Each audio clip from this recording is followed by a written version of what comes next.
This is a Sandy Boy Productions podcast.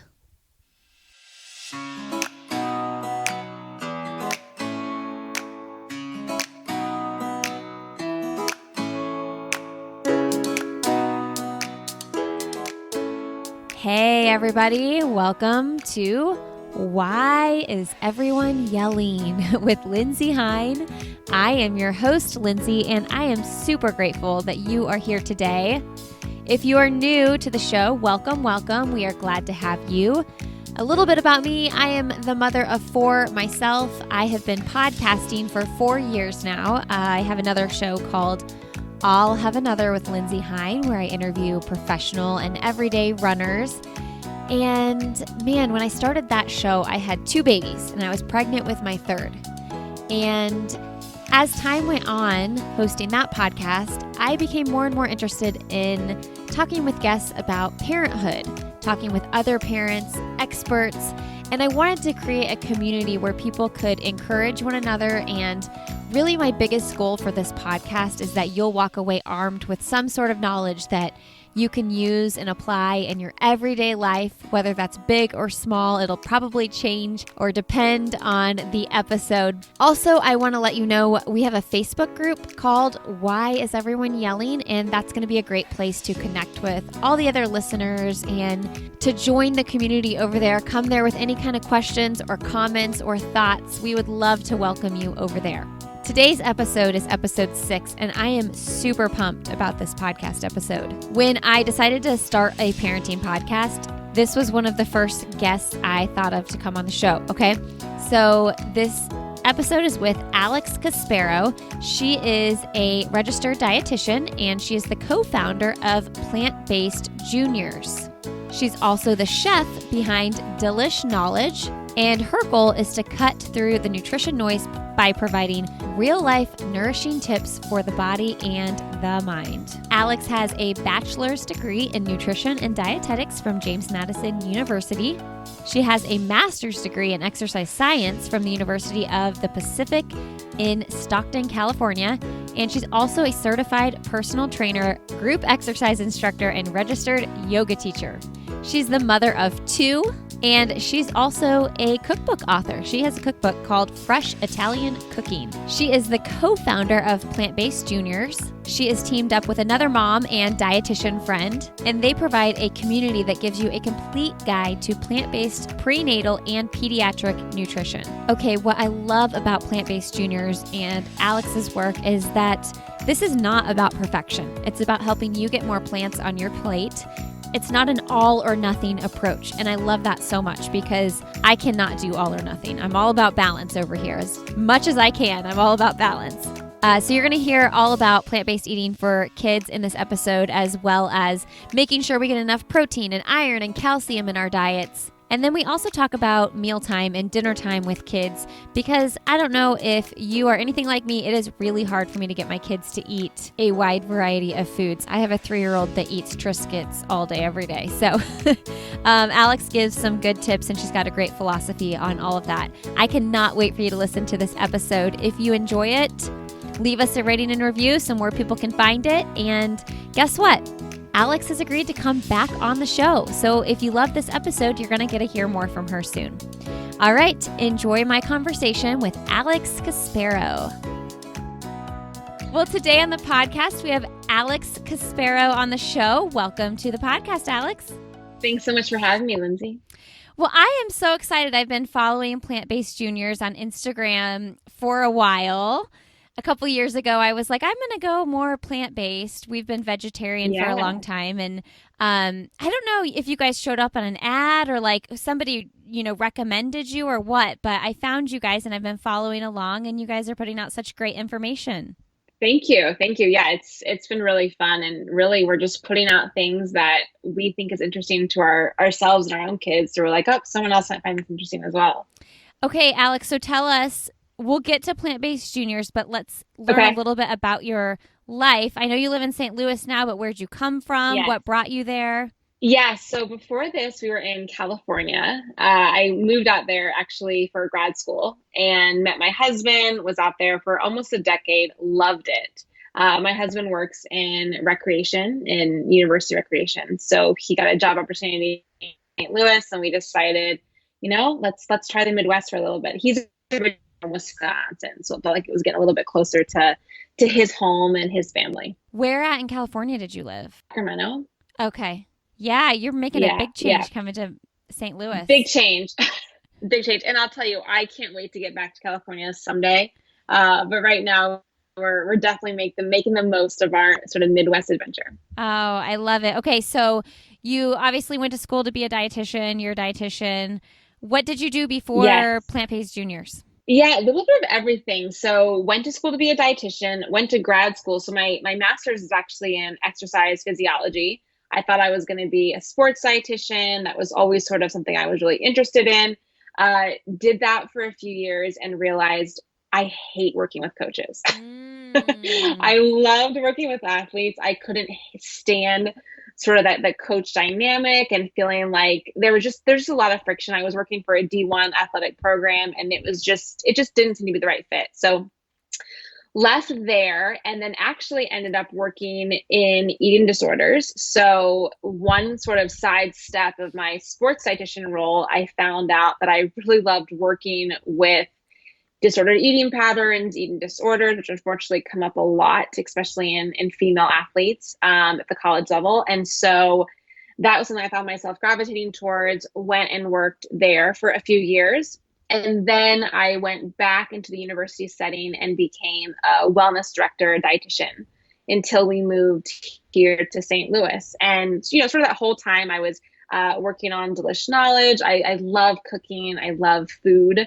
And so that was sort of a passion project. And then we moved to St. Louis.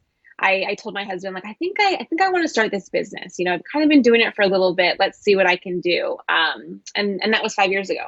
So it's sort of been this, little bit of this, a little bit of that. And here we are now. First of all, I'm so interested in your experience with the coaches and the D1 athletes and all that, Yeah. because I host a running podcast too. Yeah. So I interview athletes who have been through that system.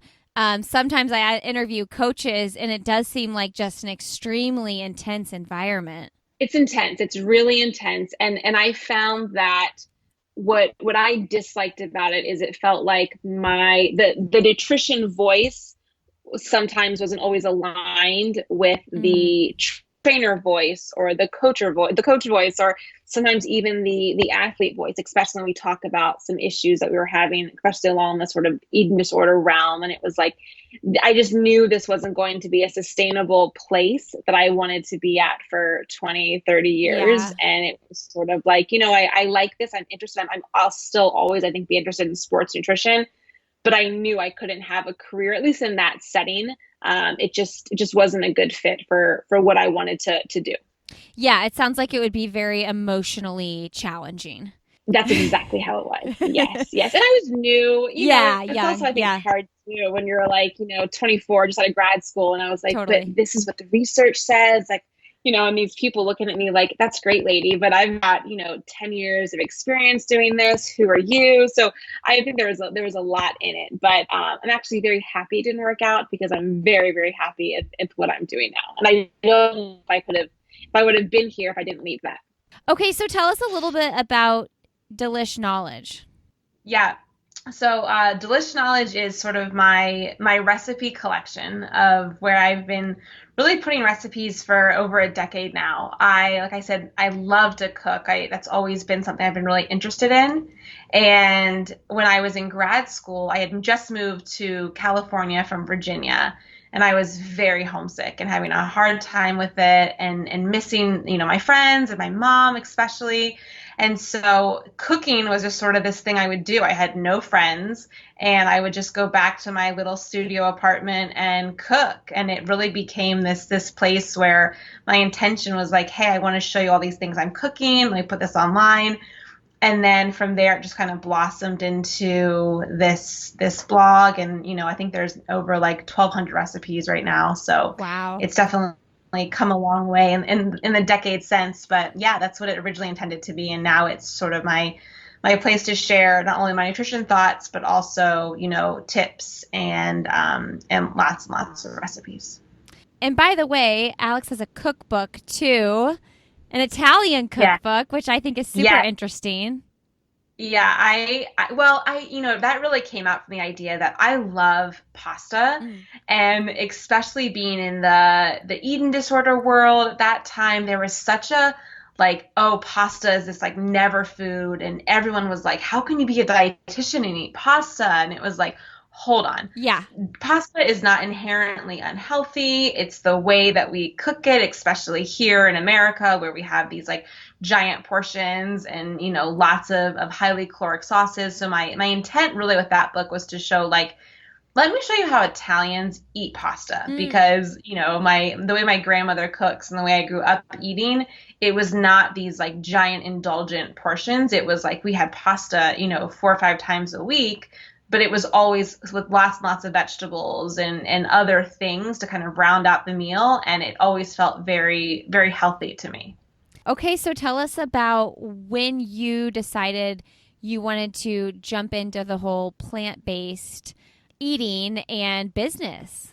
Yeah, yeah. So, I think everyone sort of has their own journey. Like when I talk to the people who are sort of on this, some people just jump in and do it right away. That was definitely not the case for me.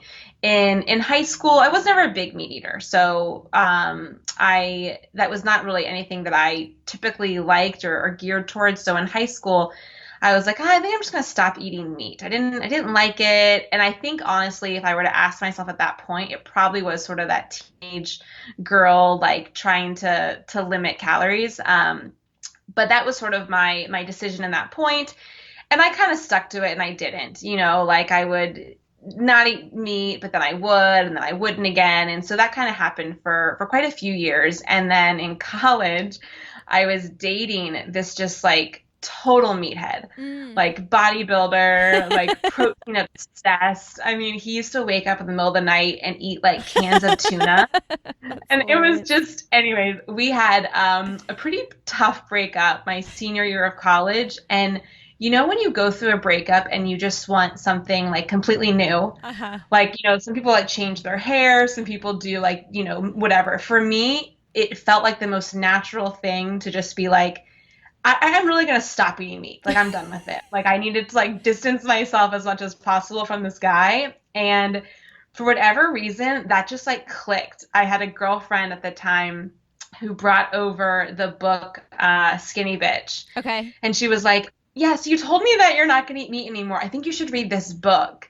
And I read it, and it just was like this aha moment that I needed, and it just everything sort of clicked. So it's a weird story, but that's a lot of the how it came to be. And then I kind of ebbed and flowed from there. And then I would say probably the last like 10, 12 years, I've really been predominantly plant-based. So just sort of naturally cutting out, first it was like I went vegetarian, and then I would kind of eat fish a little bit, and then I'd eat a little bit more eggs and cheese. And now I sort of say that I'm mostly plant-based, and I do occasionally eat eggs and cheese. My husband is from Wisconsin, and he is a total cheesehead, Mm. and tells me all the time, like, we can do this all the time. That's great. But we are eating real pizza, and I will have real cheddar cheese when I want it. And that's fine. That's totally our compromise. Oh, it's so good. That story makes it so much better too. It's great. I know. I sometimes want to like know what he's doing now and just be like, thank you so much, because you have just completely changed my outlook on things, and I can't thank you enough. I hope you're not eating as much meat as you were before, but thank you. I totally forgot about that book until you just said it. I remember that. I remember that. I don't think I ever read it, but I Oh, remember it's like terrible. thumbing through it at like Barnes and Yeah. Noble. No, and I would never recommend Yeah, yeah, yeah. anyone ever read it. Like, please, that this is not an No, endorsement. no, no. Terrible, terrible book. But that was sort of that, like, I mean, there were so many things I never knew that that Uh-huh. book kind of brought up and brought into my conscience. And yeah, so I'm thankful for that. But no, that book is full of inaccuracies. Yeah, okay. Noted. Well, what I love about what you guys do at Plant Based Juniors is that, like you said, you're plant based, Hmm. but there's no one way to do it. And you're Yeah. very like open and welcoming, and you're not like, we're vegan, you know? Yeah, I mean, for us, it was really important to be an inclusive community, and I think that's true for everything in parenting. I'm very much a like, hey, we're all doing the best we can, and we all have different stories and backgrounds and journeys, and I really am not into or not attracted to any sort of like militant point of view for anything. The moment someone tells me like this is the only way, it just kind of feels like, well, is it? There's a lot of experiences and stories in that. So I think for us, we kind of come across where we're like, yeah, we never claim that we're vegan. We are plant-based, very predominantly plant-based, but we also know that not everyone is there and not everyone has to be. Our stance really is the fact that when you look at what the current intake patterns look like of most Americans, especially most kids, it's really processed, it's really high animal consumption. And we're trying to say there's such a benefit in adding in more plant foods, especially at an early age when palates are developing and taste preferences are developing, that even if we can try to get our kids to eat a little bit more vegetables, a little bit more fruit, a little bit more beans, legumes, whole grains, we're going to set them up for a lifetime of healthy habits. It doesn't have to be 100%. And for the vast majority of our followers, it's not, and that's great to us. Our mission is really more plants on the plate, whatever else is on your plate, awesome. But for the most part, we think that we can have a big change just with that one small message. I love that. I think that's why you guys are doing so great, because you had people like me who we've been vegetarian forever, but I was like, I really want to try to incorporate more even non-dairy meals, Yeah. but I didn't want to go somewhere where that was like all that it was. Yes. So you run this business with your friend. Talk to us about how that kind of started. Yeah, with Whitney. So Whitney ERD, you can find her on Instagram and her own sort of platform. So her and I have actually been friends for a long time. We met at a blogging conference, I think back in like 2010, and she was still a student in dietetics, and I was kind of blogging, but not really. I just wanted to go to this conference and see if there's anything I wanted to do more of, and we crossed paths and just hit it off immediately. Really connected, went to like breakfast, just like hung out the whole time. And then when we left, we just stayed in touch. And, fast forward, whatever, 7 years later, I was pregnant with my son and she was pregnant with her son. And we were texting all the time and just being like, hey, did you read this study? Or what do you think about this? And we both felt like, okay, if both of us who have, these degrees in nutrition are having a hard time figuring out what's correct, what's the recommendation, what we're doing, we figured other parents have the same concerns and questions. And that's really how Plant-Based Universe came to be. Yeah, pregnancy is such a hard thing because when you're pregnant, at least for me, I want potato chips, I want macaroni and cheese, and I want like plain bread. Oh, yes. Yeah. I mean, when I first I remember before I was pregnant, I was like, I'm going to be this woman who just drinks like green juices all the time and salads. Like, I'm going to nourish my body. Yeah, right. That first trimester, I thank God for like frozen waffles and I ate so many bagels in that like first 8-10 weeks. Yes, that's all I wanted. And I remember being like, oh my gosh, this is crazy. But also I think that the thing that happens when you're pregnant is for the first time, you're truly responsible for someone else's life. And I tell you, I don't know, diet aside, I think every woman has sort of this like, okay, what am I doing that's going to be impactful for my child? Whether that's a good habit or a bad habit. And I just think that, when it comes down to overall diet, that's really what we were texting about, was like, I think this is safe. I think this is healthy. What are you reading? Because I wanted to make sure that all I was doing for my baby was what I thought and believed and learned. And luckily all those answers were correct and it was great. But there is that fear. I think that's really a reality for a lot of women. And so that was another thing we wanted to do with Plant-Based Universe, was to say, hey, if you're having these questions, we had them too. We get it. Here's what the science says. Yeah. Okay, so I want listeners to walk away with some tangible steps on, preparing foods for their family and things like that. But I do have one more question regarding the pregnancy side of things because I'm done having babies now. I have four kids now, and like I'm done with that. And I do think I was probably pretty lazy and maybe a little bit lucky that all my kids turned out, they came out healthy. But I took my prenatals and the folic acid and everything. Yes. So I felt like that was kind of like my saving grace. Like, well, I'm doing that, like I'm taking those. But, when you are having all those, like, I just want to eat potato chips every day, like, it's really hard to stomach anything sometimes. So, like, what did you do to incorporate those important nutrients in your diet? Yeah, and that's true for all women, right? Yeah. I mean, what I'm going to say too is not just for vegans or plant-based eaters, but you talk to omnivore women who are like, I literally subsisted on French fries and bagels for whatever, a couple months too. So the biggest thing is that prenatal. We really recommend, even before you conceive, if you know that you're going to be trying for a child, to take the prenatal, because we don't know when exactly you're going to get pregnant.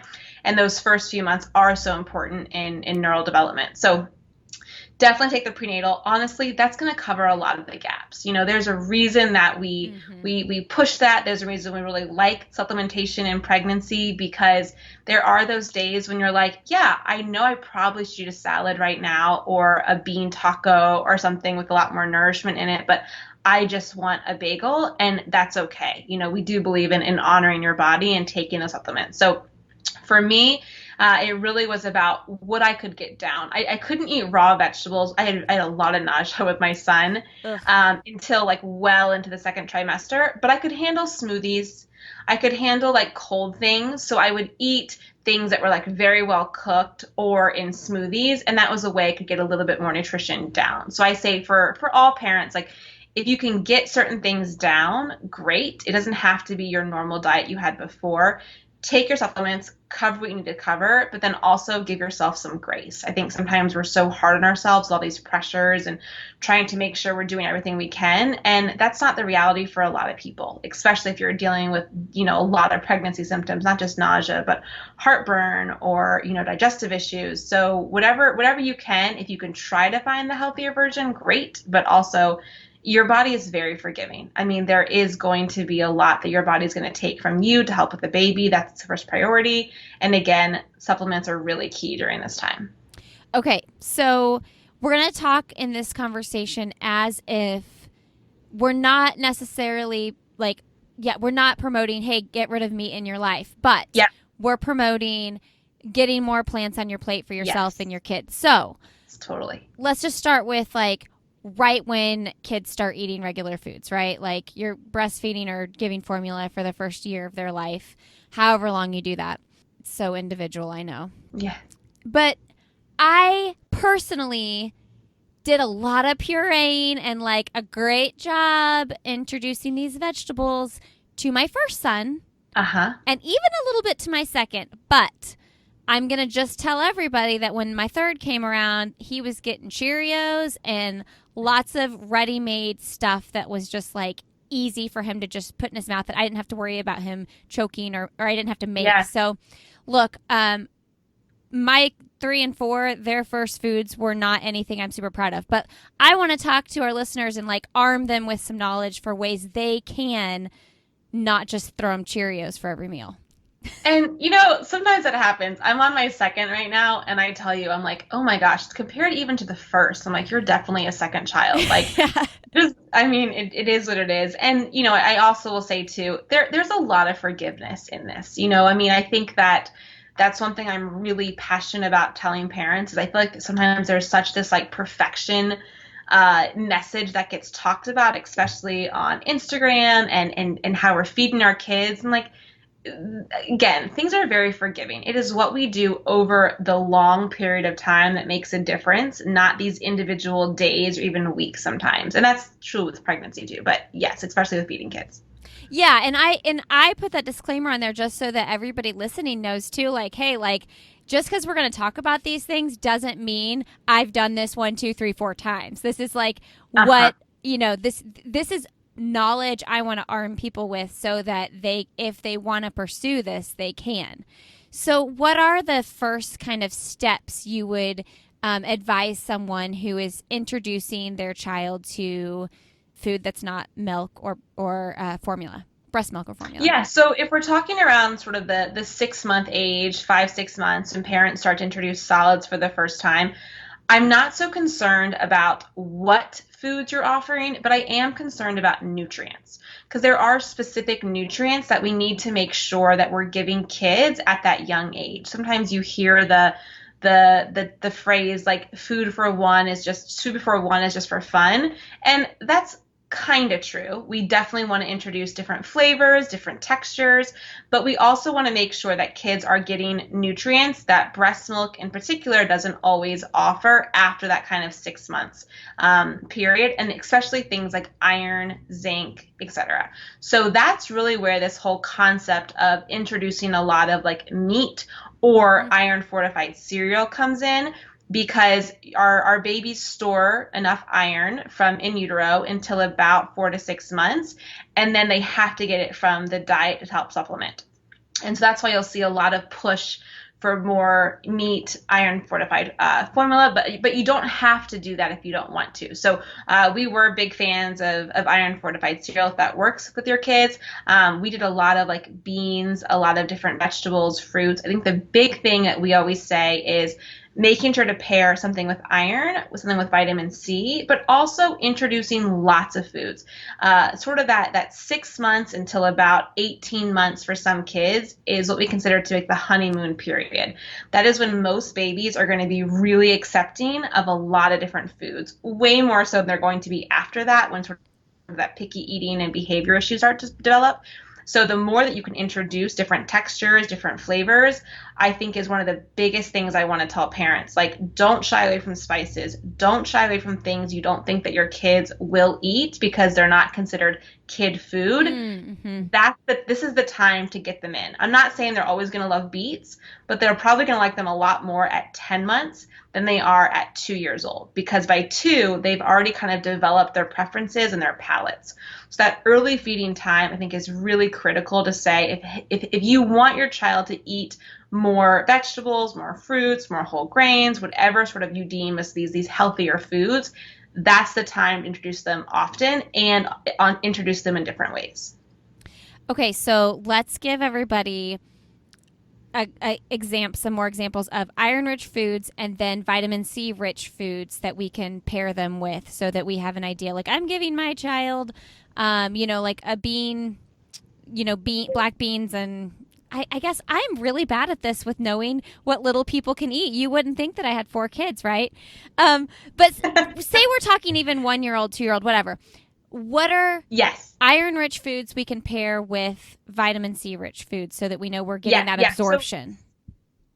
So iron in particular, I want parents think about things like beans and things like greens, right? So especially beans. A lot of people will say, well, how do I serve beans besides just giving them a bean? And you can do that. There are definitely days I open a can of beans, rinse them, and throw them on the tray. I do a lot of like mini bean meatballs or kind of like burger patties. So if you think about you're going to be making a veggie burger, it's the exact same concept. We just now shape them into tiny little meatballs for little hands, or make them into burgers for the whole family, and then just cut the baby or the toddler portion to either strips or little squares. I definitely find with kids, dipping is something they really enjoy doing. And so with little kind of meatballs and strips, they can kind of dip and explore certain sauces to make it more fun. So that's one of the ways we do it. I'm also a big fan of, just to make it really easy, the lentil or legume-based pastas that are now out on the market. They're essentially just like lentil flour or chickpea flour that is made into a pasta shape.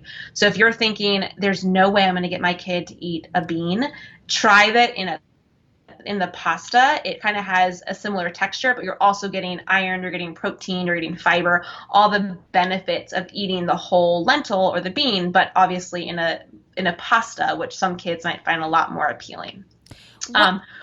One question about the iron. What is a number we're looking for as far as how many grams for, or milligrams, how much iron they should milligrams. Yeah. So it varies by the age. So sort of that 6 months, 7 months until about 12 months tends to be the highest. We want to see about 11 milligrams of iron a day, and that's a lot. An ounce of beef in a baby jar is going to be about 1 milligram. So Wow. I don't know any baby that's eating 11 cans or jars of beef per day if they are eating animals or even eating beans in that amount. I mean, that's just not possible. And so I think that's why there's such this hyper focus on iron during that time. But that's why we're really talking to parents about making sure they're including iron-rich sources in every single meal. And again, why I'm totally okay with iron fortified like oat cereal, because it does help to meet those gaps, especially in babies who have feeding issues or who have a hard time getting in enough food, which can be a challenge depending on what's going on with babies. So that's sort of that 6 to 12 month. It definitely drops off after that. 1 years old to about 3, we're looking to about 7 to 9 milligrams of iron. So still something to consider. We want to make sure parents are offering iron-rich foods at every meal, both for the omnivore baby and for the plant-based baby. But you don't have to be, I think, as concerned as you are during that sort of 7 to 12 months. And I will say it's why iron is the most iron deficiency is the most nutrient deficiency across all kids. This is not a plant-based issue. It's an issue for all kids. I think the more that we talk about it, the more parents hopefully can be armed with the idea that they do need to be working and focusing on certain foods to make sure their kids are getting enough of them. One last thing I will say is that pairing a vitamin C source. So think about vitamin C, not just like citrus fruits, but most berries, potatoes, cauliflower. I mean, vitamin C is going to be honestly in plenty of fruits and vegetables. But if we can pair a vitamin C source with iron, that helps to increase that non-heme iron found in plant foods by about 4 to 6 times, which is a lot. So, because when you're eating meat, iron-rich food through meat, it's the different kind of iron, so you don't need help with the absorption as much? Correct. Yeah. So iron that is in meat is called heme iron, and it's more easily absorbed. So that's why, we do talk about meat as being a really good source of iron, and it is because it's more highly absorbable. The way to get around that, eating a plant-based source, is because if you add that citrus food, it keeps it in that absorbable state, and therefore you're able to absorb it at a higher level. So we want to arm parents, especially if you're eating both animals and plants, offer both. But if you are offering those plant-based foods, really making sure you're also pairing it with a source of vitamin C. Okay, so then the next 2 things I feel like are probably asked about a lot when you're talking plant-based feeding for your kids is how do they get enough protein? I mean, we get that as adults all the time as vegetarians. How do you get enough protein? And then people concerned about calcium. So let's talk about those 2 things a little bit. Yeah, perfect. Okay, so let's talk about protein first. So one thing I always like to remind everyone is that protein is not a food group. Protein is in pretty much all food at some level, right? So even broccoli contains protein. Spinach contains protein. We don't consider those to be amazing sources, but they do contain some. And so when we're talking about a toddler who needs about 18 or so grams of protein a day, it is fairly easy if they're eating a wide variety of plant foods to get enough of that. A half cup of oats is going to be 5 grams of protein. 1 cup of soy milk is going to be 8 grams of protein. You can see how you can sort of easily eating, even not even touching a bean, is going to easily add up to that amount. But again, we want to make sure that we are offering those foods. And I say that for kids especially because I think with adults, it's much easier to be able to say, okay, I know I need to eat these kind of foods to get those nutrients, and we make a conscious effort to do that. With kids, when it comes to feeding issues or picky eating or selective preferences, it's a lot harder sometimes to say, hey, you need to eat this. And there sometimes are battles within that. So I tell parents all the time, figure out which foods your kids like and make sure you're offering those. Offer new ones alongside of that. But if you know that your child really loves, let's say, soy milk, and you can get in 2 cups a day, that's 16 grams of protein right there. You don't have to worry about it in the rest of the food because they're going to get it through other things. And so I think that's an easy strategy for parents to not feel like, oh my gosh, I have to make sure they're getting this and that and that. No, the key is making sure you're offering a variety, but also focusing on staples that you know your kids are going to like and enjoy. Okay, compare that to a glass of cow's milk, like 8 ounces of cow's milk. Pretty much same thing. Okay. I think cow's milk is 8 grams of protein too. When it comes to one-to-one comparisons, okay. So when we talk about cow's milk, we really want to make sure a non-dairy option is going to be something like a soy or a pea milk. Those are the most comparable when it comes to protein, a little bit closer to fat and calories compared to, let's say, almond milk, which has about 1 gram of protein. It's just not a nutrient dense enough source that we would recommend it for toddlers. Great for adults, great for other populations, not for kids when we do need to worry about, okay, you have X amount of sort of bites in the day that you're willing to take. I need to make sure that most of those are going to be nutrient dense. And if you're filling up on almond milk, you're not filling up on calories, you're not getting enough protein. It's just not going to be as good of a choice as a soy or a protein or a pea milk. Yeah. Okay. So then, when you're talking about the 1-to-1 ratio, that goes along the lines of calcium and fat as well? For most of them. Okay. So most products on the market are fortified. So if we want to dive into the calcium thing as well, and we always, I really recommend a fortified option when it comes to plant-based milks. All that means is that the manufacturer has taken that non-dairy milk and added a calcium carbonate to it to add in calcium like it would be found in a cow's milk. And the reason is because, like I said before, you can technically get all of your 700 milligrams of calcium that you need at 2 years old through whole foods. But that's very difficult if you have a toddler who doesn't like broccoli, who isn't down with eating, oranges and sesame seeds and collard greens and tofu and all these other really abundant sources of calcium in plant-based foods. For an adult, that's possible easily. For a child who has a smaller appetite and might be a lot more picky, I think the safest option is to choose a fortified milk because most kids enjoy milk and you can give that to them 1-2 times a day and you're going to be giving them the exact same amount of calcium that's going to be found in a cow's milk. Okay. Listeners, I feed my kids cow's milk. So if you feed your kids cow's milk, we're not shaming you at all. Yes, no. And I say that too, a lot of parents say things like my kid doesn't tolerate dairy well, or I have an allergy. Totally. And so it's not just about choosing not to drink cow's milk. It can be opting out for other reasons. And we do want to make sure if you are doing that you're choosing an option that's going to be as nutritionally comparable to cow's milk. I would like to transition to a pea milk or something like that, but right now I'm just terrified because I'm like, I don't want to deal with the wrath of them being upset about not having their cow's milk. Yeah, it's so funny too. So my in-laws are like, they used to be dairy farmers, they're not anymore, but they drink cow's milk. And up there in Wisconsin, you get milk by like the bag. Uh-huh. So anyways, when we're up there, my son will drink cow's milk and he always like loves it. Oh, he does. And he'll be like, oh my gosh, this milk is so good. I'm like, yeah. And so does he have a hard time going, what do you guys do? Pea milk? What do you do?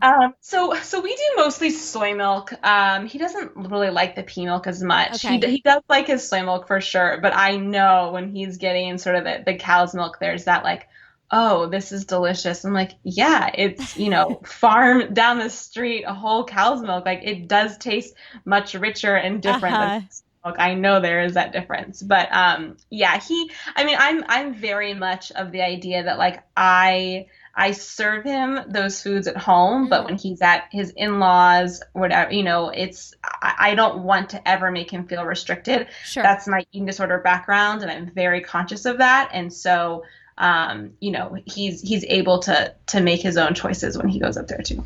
I feel the same way for sure. I don't sometimes like when my kids go to my in-laws, my sister-in-laws, I'm like, I have no idea what they're eating, but it's fine. It's fine. And we get McDonald's sometimes. So, it is what it is.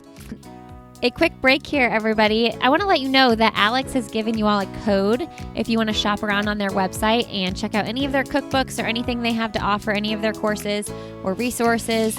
If you want to purchase any products on their site, you can use the code Lindsay to get 15% off your order. They actually recently came out with a batch cook ebook, and you can get 15% off that when you use the code Lindsay. I have the batch cook ebook, and it is very good. So check it out, plantbasedjuniors.com. If you are loving this podcast, check out the other podcasts in the Sandy Boy Productions Network. I'll have another with Lindsay Hine and the Up and Running podcast with Lauren and Abby. If you're into running at all, those are great podcasts for that. And then we also have the Illuminate podcast, where myself, along with some other co-hosts, interview people who are doing really cool work in the world, a lot of social entrepreneurs, people working for nonprofits, and people who are just looking to make this world a better place. It's a great, uplifting podcast over there. All right, enjoy the rest of my conversation with Alex.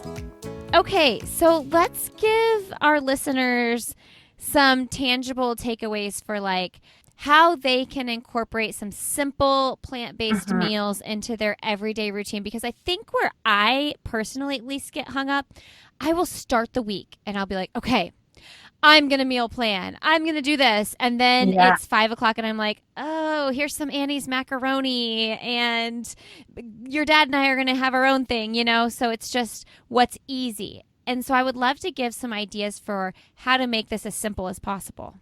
Yeah, totally. And I will say I'm all about easy. I'm the same way.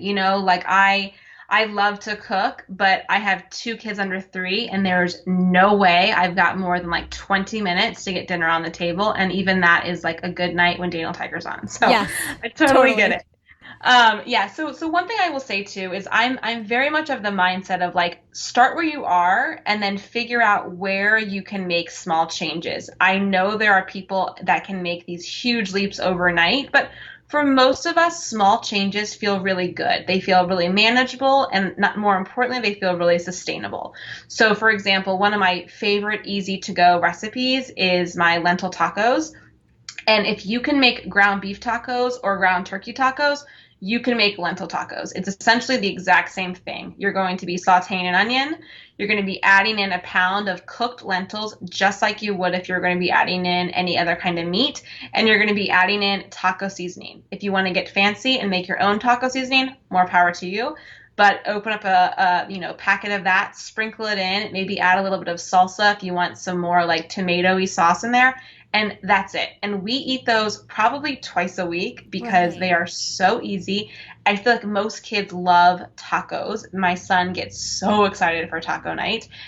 For parents, we can put them over lettuce to make a salad. Leftovers taste great. And I think that's a really sort of easy entry point if you've only ever had lentils in a soup.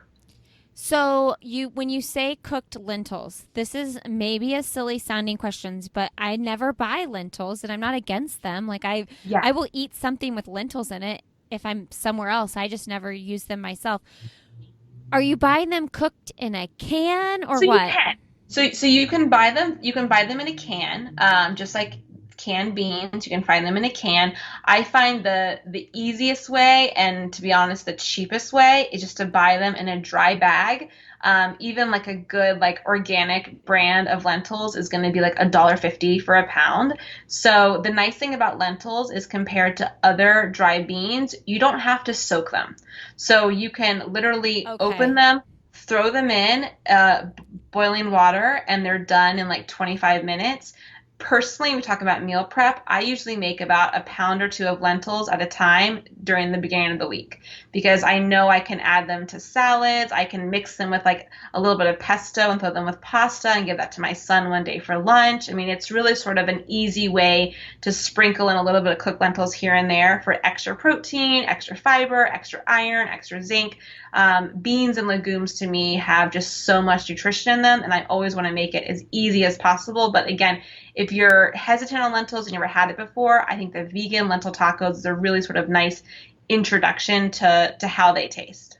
That is the thing too, because we buy beans in can, like black beans, pinto beans, whatever. Yeah. And I know it's A, cheaper, and B, there's not whatever they put in the cans of of stuff. Like I know it's just healthier to just get the bag and cook it. But I'm always like, I feel like I can never get my beans totally cooked enough if I do the whole like soaking and boiling. And do you ever do beans like that? I do, but not often. I will say the Instant Pot is a game changer. Okay.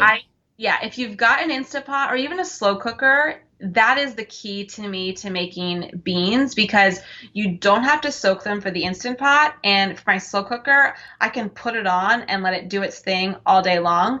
But lentils, you don't have to do any of that. You can literally think, okay, I've got to get dinner here in 30 minutes, open a bag and cook them. But for dry beans, they taste a lot better if you soak them first. You can get around that, but I think the Instant Pot is key because you can have those done fairly soon. But yeah, they're a little bit more of a pain. And truly, I tend to buy more canned beans than I do making them from dry. Okay, walk me through this real quick. I can't be the only one wondering. A bag of beans in an Instapot. Yes. What do I do? Go. Okay, so you can soak them if you want. The one thing I will say about the Instant Pot is it gets a high enough pressure that I don't think you have to always soak them. That is not true when you cook them on the stove or when you cook them in a slow cooker.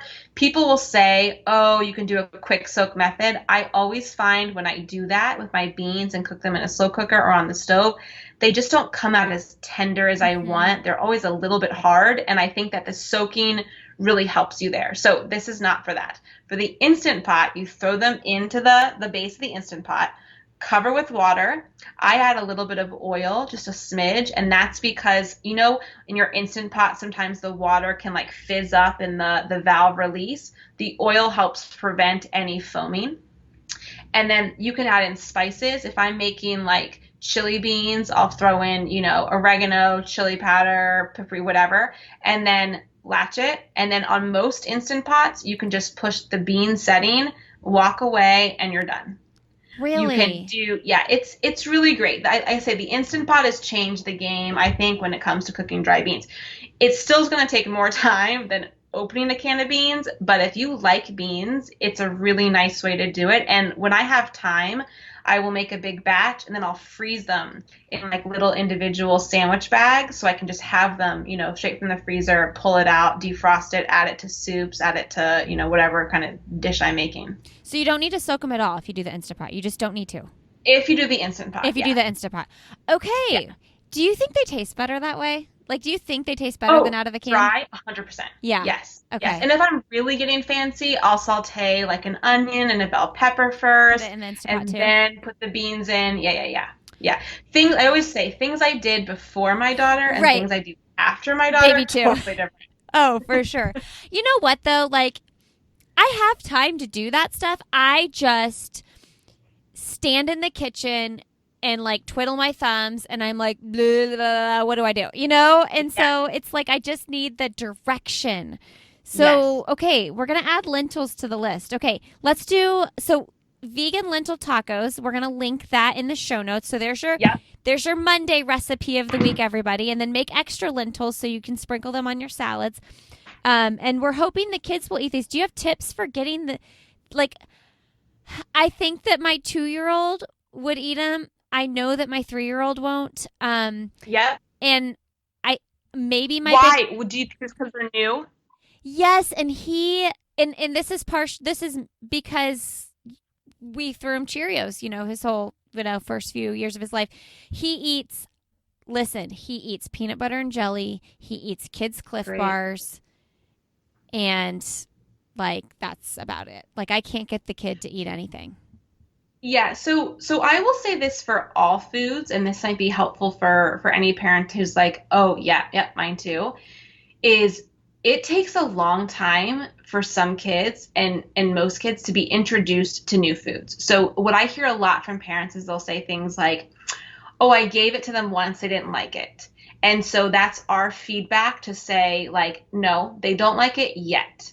It might take a dozen times, and trust me, nothing is more annoying when you're like, I serve this all the time, you don't like it. A dozen times feels like forever when they're telling you they don't like something. But that doesn't mean they don't like it. It just means it takes a lot of exposure. It could take 12, it could take 15 times. So I tell parents, if this is part of your family meal, you keep offering it. Okay. Because if that's a food that you want them to like, or at least thinks normal, there's never any pressure.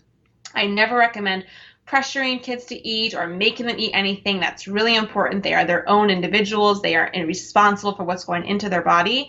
But if you are offering it often and they don't eat it the first couple of times, don't get discouraged. I know that's hard to do. Keep offering, so offer something they do like and offer a taste of something new. And hopefully, eventually, they'll take a bite of it. And maybe one day they'll even like it. So, okay, that's an interesting point you bring up, because I've always wondered, there are certain schools of thought, and I love that you say like there's no one way to do it, but there are certain schools of thought that they're like they have to taste every single thing before they leave the table. And I'm always kind of like, I'm not going to get into a fight, like you have to, or this. I'm not going to do that. I'm not going to play those games. Like, I'm going to offer it. And I got to be honest, I'm pretty lazy about it with my 3-year-old, because at this point we're just like, just make Russ a peanut butter and jelly and we'll all eat. But do you recommend, and for your family, do you just always offer and encourage? Yeah, so not even encourage. So I'm a big believer of this school of thought called the division of responsibility in eating. And it was developed by an eating therapist, dietitian.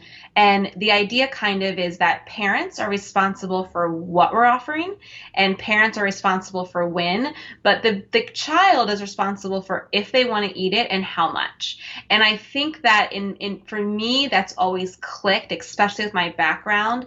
I don't ever want my kid to feel pressured, because you're right.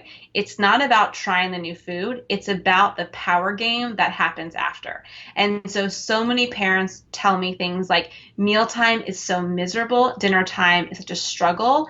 And when they take away that power, it doesn't have to be that way, right? So when parents say, okay, I am responsible for cooking dinner tonight. My child is responsible for if they want to eat and how much they want to eat.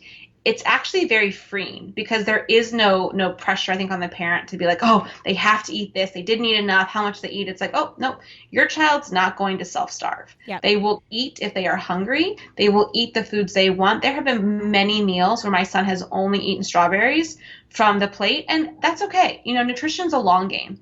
It's not about what we're eating every single meal. If he only ate strawberries for dinner, is that amazing? No. Do I care? Not at all. Okay, I love that. So I guess my biggest fear with, two things. One, you're responsible for cooking dinner, offering whatever you have, but if they refuse to eat any of it, do you offer them something different? I don't. But so here's what I will say with that is I try to always offer one food I know they like. Okay. So for instance, the other night I was making this like quinoa enchilada bake, and it had a lot of veggies in it. And I thought, there's probably a 10% chance that my son's going to take a bite of this. Okay. So, but that's what I wanted to have for dinner. So I made that for dinner. I also served broccoli and strawberries. And he had for dinner broccoli and strawberries. Did he have any iron? No. Did he have any protein? Not really. But that's okay, because there are other other meals of the day that he can make that up. So I'm not that stressed about it. But what I will do after that is he doesn't get anything different that meal. But let's say in 2 hours or so, or an hour after dinner, I might offer a bedtime snack. Okay. And see if he wants something like that. And the reason I say to make it separate is because we don't want to teach our kids that they can refuse food and then we're going to cook something else for them. Yes. But if you feel like they might be hungry, because so many parents are like, but what if they go to bed hungry? Okay, so for the first thing, hunger is okay. It's not, it happens. We've all been hungry sometimes. But also, if you offer that meal separate from the dinner, it makes the child feel like, I'm still going to get food again. I have another chance to eat if I want. And you can do the bedtime snack of a PBJ, a bowl of cereal, whatever you want that your kids will eat and like. But it's not connected to dinner. So they're not learning, no big deal, I cannot eat this at dinner and I still will get whatever I want later. We never want food to be conditional, or something like, if you eat this, then you get that. It's why I'm not a big fan at all of like rewarding with desserts. Like, if you eat this, great, but it's not at all tied to what your next meal or snack should be. Yes. I love that. I know. And it's like, let's move from the 1960s school of thought that you have to clean your plate. Yes. Yes. Well, and also there's a lot of research in that kids really learn their hunger and fullness cues very early on. And every time you tell your kids like finish this or try this or eat more or come on, a few more bites, it overrides that natural process they have of how much they want to eat and how much they need for their bodies. And I think most parents would be surprised of how little their kids actually need. When we talk about like stomach size and how much volume they actually need to feel full, it is not as much as we may think. And it's also why kids might eat a huge breakfast and kind of be peckish throughout the rest of the day. They're okay. Kids are not going to, if they're hungry, they're going to tell you, and they're going to eat when they're hungry. If they're not really eating and they're not, they're going to be okay. They'll make up for it the next meal. So I never really worry about how much they're eating unless the growth chart suggests otherwise. But for the most part, kids' appetites change all the time, day to day, week to week. It's nothing to really stress about unless they're losing weight. Yeah, I mean, I think that this might make me sound like a selfish parent, but like my fear with them going to bed hungry isn't really that I'm like, oh no, he's hungry. It's that they're going to wake up. I don't want you waking me up at 1 a.m. telling me you're hungry, right? Yeah, totally. And that's why I say like on nights like that, I will definitely offer a bedtime snack of like, hey, let's have a bowl of cereal before we go to bed, just because I know cereal is always going to be exciting. Yeah. And it's like, at least he's getting a little bit of something. But yes, if you're the parent that's hearing this and thinking like, oh, I always offer something else. If you don't want to do that, you don't have to. There will be some resistance at first, but I think that it's also, kids are resilient. If they start to realize this is sort of the new rules of the roost, then there's some friction at first, and then they get that this is sort of the new normal.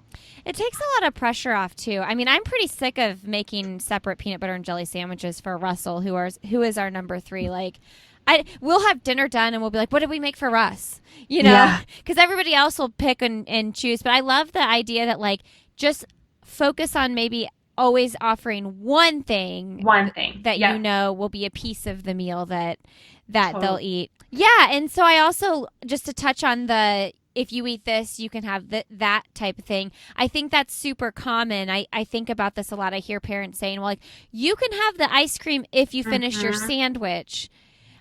And I don't do that, but sometimes I'm like, well, I need you to eat a couple bites of the like food that's providing you with some nutrition before you eat the dessert. So how do you handle that? Yeah, so in my mind, I like to, so my stance on desserts is that I don't want them to be any more special than anything else, because I don't want to put dessert on this like pedestal of a reward, of a pedestal of I did something good, so I get that, a pedestal of, I have to go through this thing to get to that thing. And so the reason I don't like tying it together is because it teaches kids you must do this to do that, especially when we're talking about hunger cues, right? So dessert does take up space in our bellies, even though it might not be the most nutrient-rich option. But if we're telling our kids we have to first fill up on this before they can get more food, it can likely override that natural inclination of like, how much food do I actually need? Yep. And the other thing that I will say about desserts, I feel like a lot of parents, and I get this, trust me, I get this, that this dessert is like, this really nervous thing, we can only have it here or there, and it has to be really special for us to have it. But I think the more that we can like chill on the idea that dessert is this really cool, special thing we only get on occasion, and make it more like, yeah, we're going to have dessert tonight. We're going to just open up these boxes of popsicles. We're going to go have ice cream tonight, and make it just sort of like we would any other meal. Our kids don't get the sense of, oh, this is really cool. This is way different than broccoli. Obviously it tastes different, but if we keep hyping it up, there's going to be such an emotional connection to that food. And we don't want that. We want to sort of limit as much emotional eating in a sense around special foods, because what happens usually is they feel like this is a food I never get. I'm kind of restricted against it. And when I do have it, I need to eat as much as I can and kind of binge on it. And so we're trying to take that pressure away. Sometimes I recommend even offering dessert with dinner. Yeah.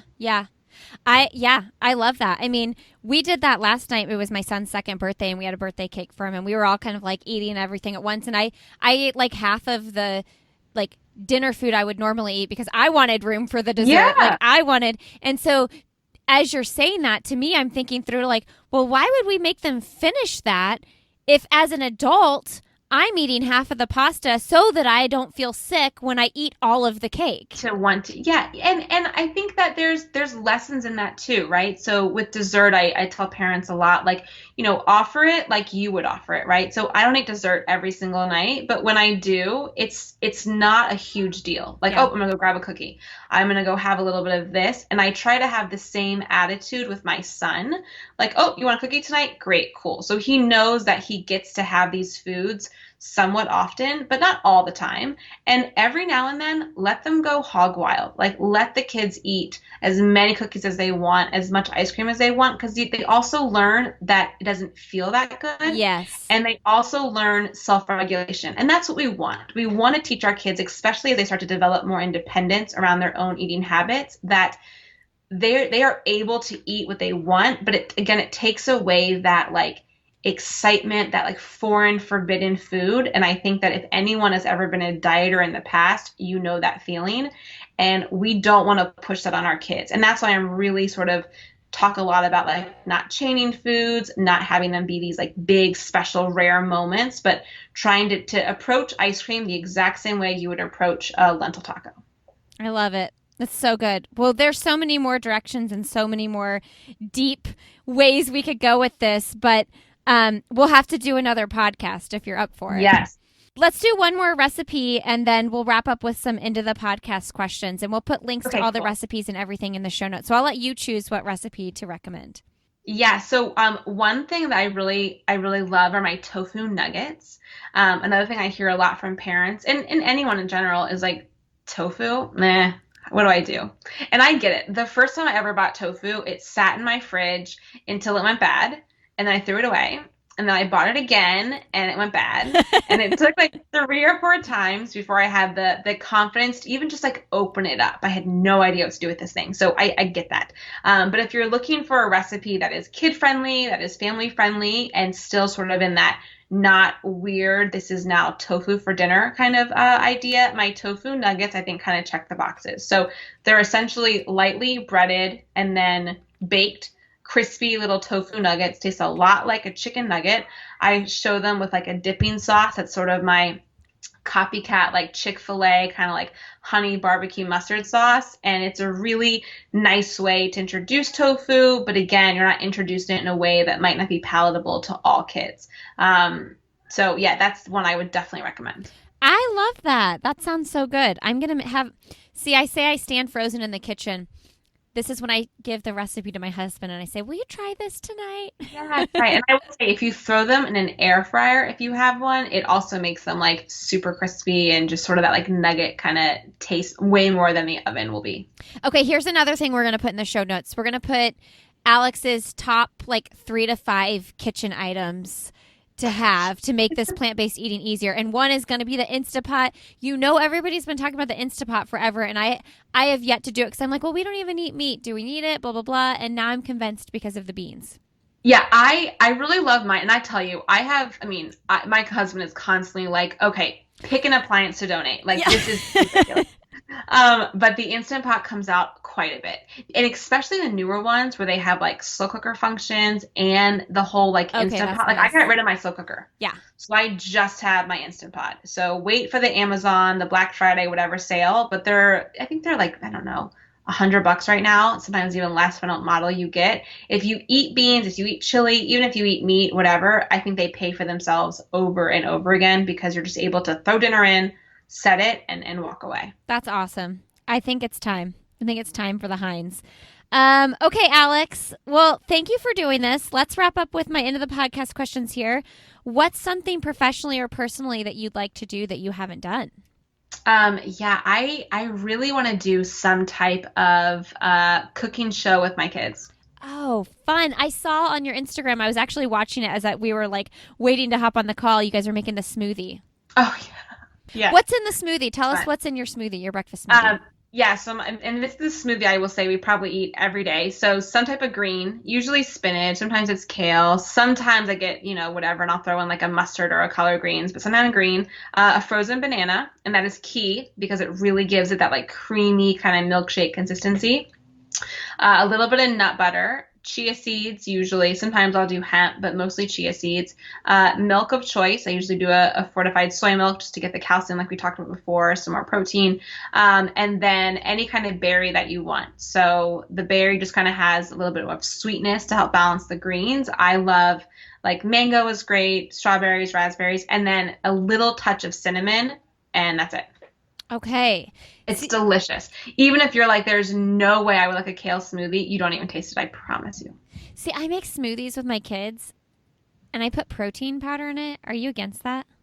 I'm not against it. I personally do not like the taste of it. I've tried so many and I'm like, no, I just can't do this. But chia seeds surprisingly are a great source of protein, as are like hemp seeds. So if you wanted a different option, you could do that. But yeah, protein powder is fine. I just didn't know if like there was something weird about giving protein powder to kids. It's like a vegan protein powder. Okay, cool. Yeah. I got the approval from the dietitian. Well, I look forward to your cooking show. That'll be fun. What's the best, most recent book you've read? I read a lot actually, and I just finished Nothing to See Here by Kevin Wilson. Did you read that? No, but I've been recommended a lot. It's so funny. I mean, it's one of those books where I like laughed out loud, snorted, laughed. It was good. Okay. It's on my list. What's your favorite cookbook? That's a great question. I really love Isa Does It. It's I think I'm saying her name right. It's Isa Chandra. I'm not even going to pretend to pronounce her last name, but she is the author of like Post-Punk Kitchen. She's got Modern Love recipes in Omaha and in Brooklyn, and her like weeknight vegan recipe book is my go-to. I think I've made every recipe in there. Okay. Isa Does It. I'm gonna listen. Yeah, it's ISA. I think it's Isa. Okay, Isa. Anyways, okay. Yes.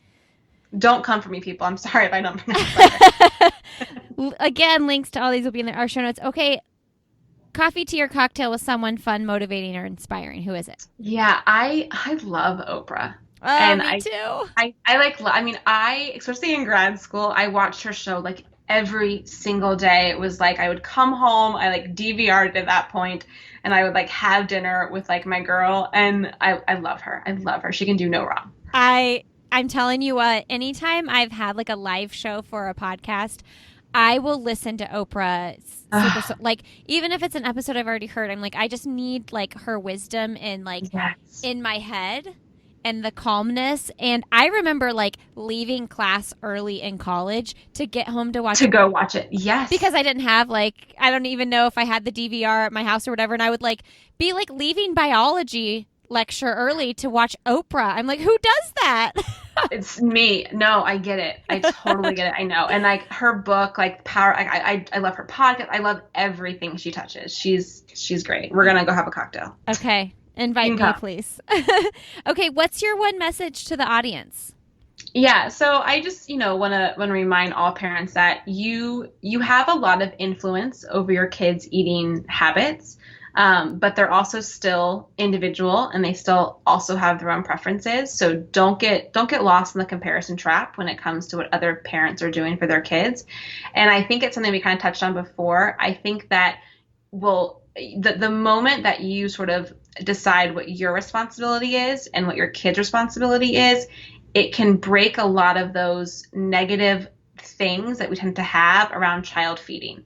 And so I want mealtime to be really positive. I want this to be a really fun experience for both your child and you. And if we can sort of remember that you get to provide what you're serving and when you're serving it, and your kid is responsible for eating how much and if they want to eat it all, it just becomes a lot more enjoyable around all meal times. And I think that is a really positive place to be. I want the dinner table to be a positive place for everyone, and cutting out some of those mealtime struggles, I think, really helps when you start to implement that responsibility framework.